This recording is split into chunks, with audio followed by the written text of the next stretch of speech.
Welcome to Not Milk Never Milk. Subscribe if you're lactose intolerant. You begin by ensuring no virtual machines are active. Shut them down or save state now. Once done, open PowerShell as administrator so commands will run correctly. Run the Disable Windows optional feature command or uncheck Hyper-V in Windows features. This removes the role. Make sure to close dependent apps because services will stop immediately. After the command, reboot is required.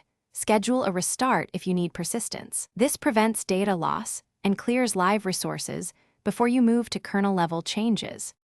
You now disable the hypervisor at boot. Run bcdedit/set hypervisor launch type off to prevent Hyper-V from loading. Once set, stop the virtual machine management service and related services.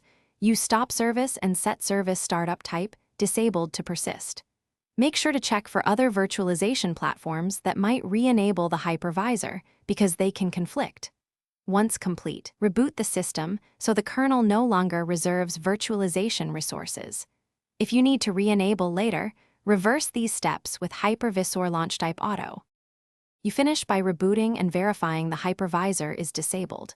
Run system info and look for Hyper-V requirements or check device manager for Hyper-V devices. If virtualization features still appear, enter firmware settings and disable Intel VTX or AMD SVM only if necessary, then reapply bcdedit and reboot again.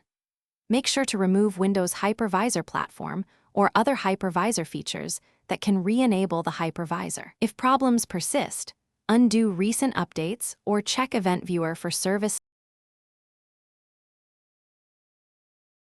Thanks for watching. If this was helpful, leave a like and consider subscribing. See you next time.